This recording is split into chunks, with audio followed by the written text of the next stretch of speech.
नमस्कार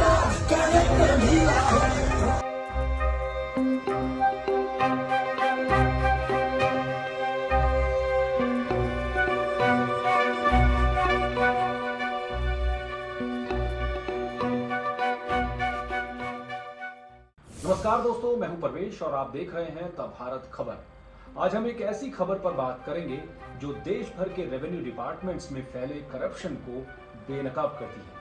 ये कहानी है उत्तर पूर्व के राज्य असम की, जहां एक सिविल सर्विसेज ऑफिसर नुपुर बोरा की गिरफ्तारी ने देश की तहसीलों में अफसरों और स्टाफ के गठजोड़ों से दशकों से पनप रहे भ्रष्टाचार को उजागर किया है।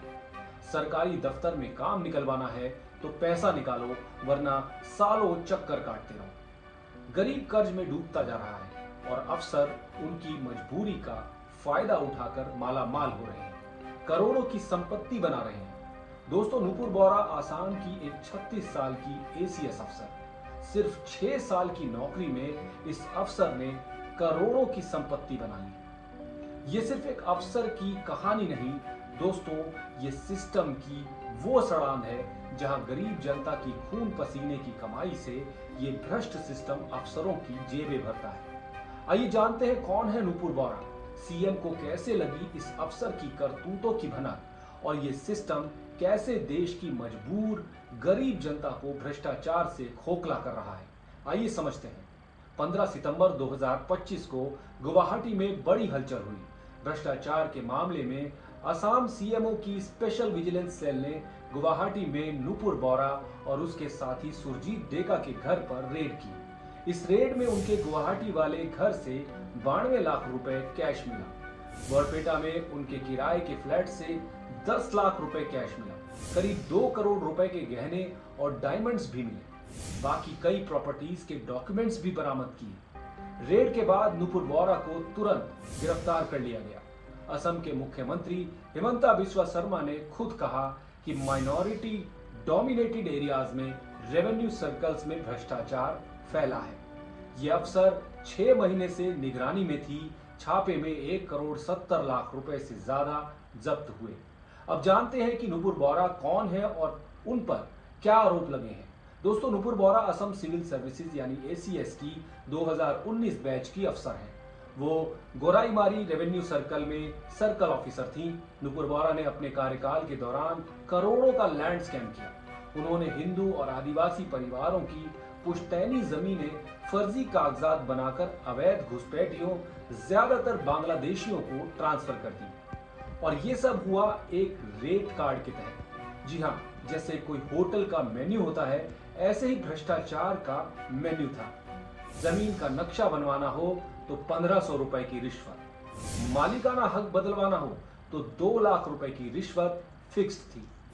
यह रैकेट इतना सुनियोजित था कि नुपुर और सुरजीत जैसे लोग मिलकर पूरे सिस्टम को चूना लगा रहे थे। नुपुर बोरा ने हिंदू लैंड ओनर्स की जमीनें मुस्लिम खरीदारों को ट्रांसफर करने में मदद की। असम में इंटर रिलीजियस लैंड डील्स पर सख्त एसओपी है। पुलिस क्लियरेंस जरूरी है, लेकिन नुपुर बोरा ने इन्हें बाईपास किया।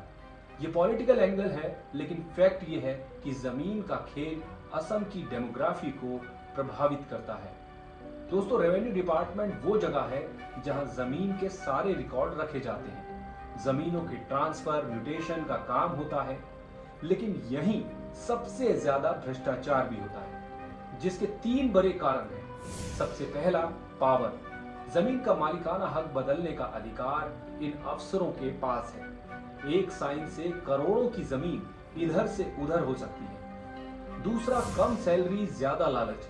छोटे कर्मचारियों को कम पगार मिलती है तो रिश्वत लेना आसान रास्ता लगता है। तीसरा है इनका नेटवर्क। ये अकेले नहीं करते, ऊपर से अफसर, नीचे तक पंचायत के लोग और बीच में बिचौलिए सब मिले हुए होते हैं। सब अपना अपना कट रखते हैं। दोस्तों, सिर्फ असम नहीं, पूरे भारत में सिविल सर्वेंट्स का यही हाल है। यूपीएससी टॉपर्स बनते हैं, लेकिन सिस्टम में घुसते ही माला माल हो जाते हैं।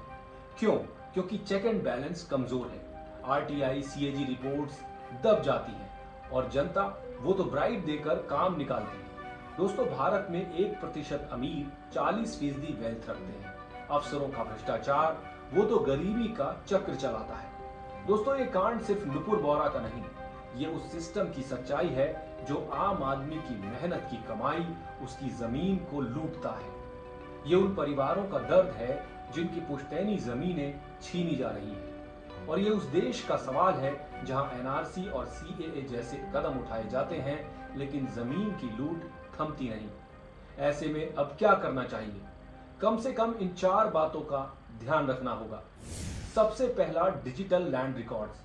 हर कागज ऑनलाइन हो ताकि फर्जीवाड़ा मुश्किल हो जाए। दूसरा, सख्त विजिलेंस, हर रेवेन्यू अफसर की निगरानी हो।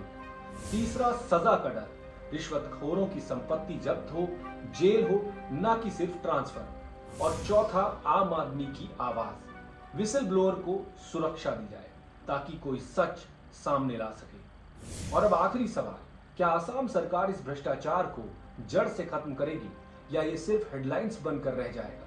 क्या नुपुर बोरा जैसे अफसर सजा पाएंगे या सिस्टम फिर उन्हें बचा लेगा? आप क्या सोचते हैं? कमेंट करें, शेयर करें और इस सच को सब तक पहुंचाएं, क्योंकि अगर हम चुप रहे तो ये लूट कभी नहीं रुकेगी। जय हिंद।